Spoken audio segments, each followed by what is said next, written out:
Today's story begins with Henry, a very poor and overly exhausted man. He works long, boring night shifts in a toll booth.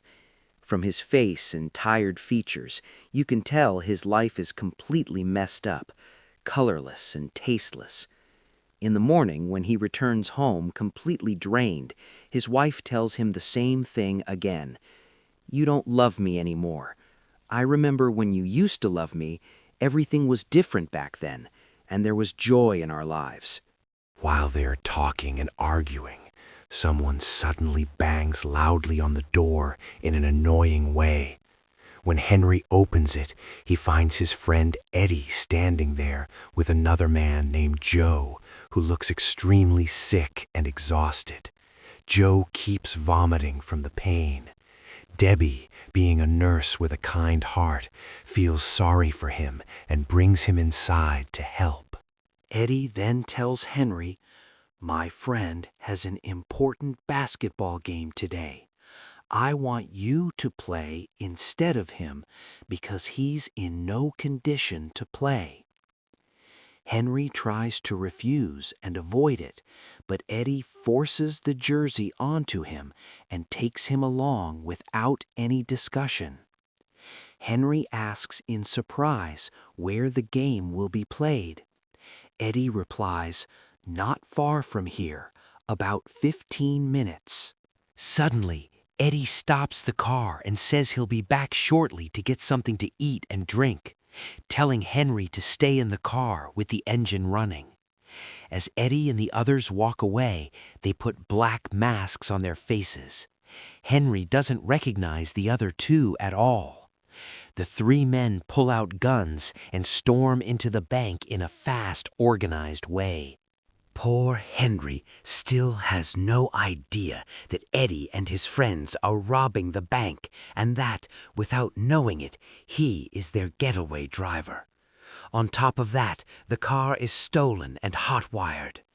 After a short time, they run out of the bank in different directions.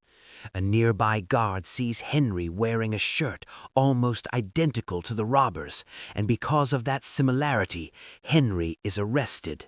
Henry is so innocent that he doesn't even mention Eddie's name, thinking, "He's still my friend, my brother." Because of his silence, Henry is sentenced to 3 years in prison for attempted bank robbery, a crime he had nothing to do with. In prison, he meets a man named Max, well known among the inmates. Max is friendly with Henry from the very first moment. The next morning at breakfast, Max tells him, "Every prisoner here once had dreams, but something terrible happened in their lives and brought them here. So what's your dream, Mr. Henry?" "I don't have any dreams. Not having a dream is the biggest crime you can live with. Come on, what's your real dream?" But Henry repeats the same empty answer. Max then says, "What's the point of life without a dream or hope?" 6 months later, Debbie visits Henry in prison and tells him she has something important to say. She bravely admits that she fell in love with another man and is no longer with Henry. With his big heart, Henry tells her, "It's okay. All that matters is that you're happy." Max, meanwhile, treats prison like his second home. One day, the inmates ask him what he told the parole officer when asked what he would do if released. Max laughs and says, "I told him I'd break into your house, burn it down, and cut the tongue of anything alive inside."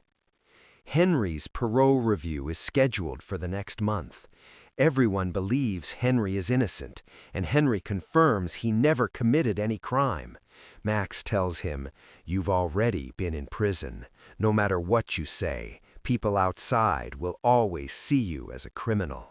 Henry is finally released. The first thing he does is go to see Debbie, but Joe opens the door. Henry is shocked, especially when he sees Debbie pregnant with Joe's child. His entire life flashes before his eyes. Debbie packs Henry's old belongings and calmly asks him what he'll do next. Henry says nothing. Joe arrives and offers Henry a job, thanking him for not mentioning his name in court. Henry simply replies, "I don't even know your name or who you are." Then he walks away without looking back. Henry later stands in front of the same bank where all his misfortune began. Suddenly, a car hits him and knocks him to the ground. The driver is an actress named Julie, who is in a hurry. She yells at him, then asks worriedly if he's okay. A bank guard arrives and suggests calling an ambulance, but Henry refuses. They sit at a nearby cafe. Julie follows them. Henry tells her, "I've seen you somewhere before. You look familiar." She angrily tells him to mind his own business.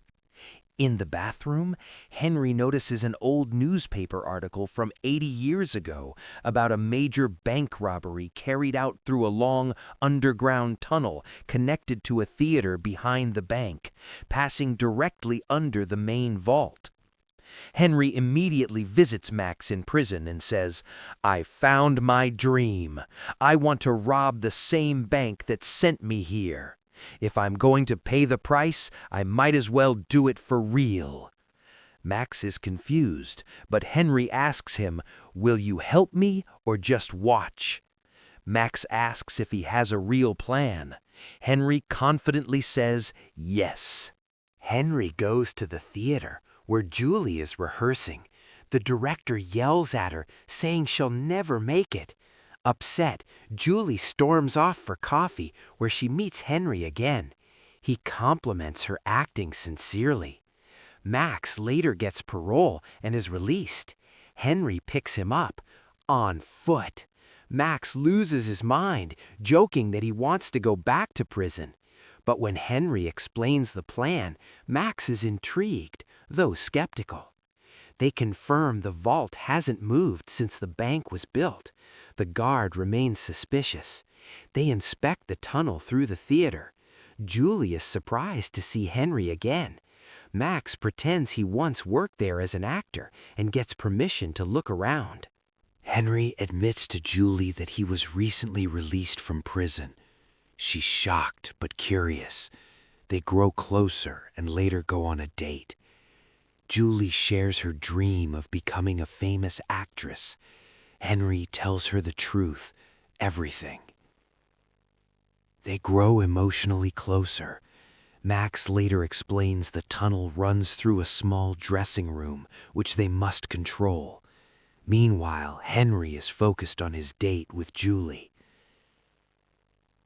Eventually, Henry auditions and gets cast in the play, making their plan easier. They realize they need help and convince Joe to join them. Joe suggests using guns, but Henry refuses. He doesn't want anyone hurt. A suspicious guard confronts Henry and later reveals that once a month, all bank money, over $100 billion, is stored in one vault. He offers to help from the inside. During rehearsals, Julie breaks down emotionally. Henry comforts her and tells her she loves him without realizing it. They kiss for the first time. On the night of the robbery and the play's premiere, everything goes according to plan. They break into the vault through the tunnel. The alarm is disabled. But Eddie betrays them, pulls a gun on Max, and chaos erupts. A shot is fired, hitting Henry in the leg. Despite being injured, Henry rushes back on stage for his scene. The audience believes it's part of the play. Henry confesses his love to Julie on stage. After a long silence, Julie doesn't say yes, but her expression says everything. In the end, the hero gets the girl, and the money is already theirs.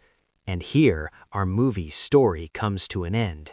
Stay tuned for more videos and summaries. Goodbye.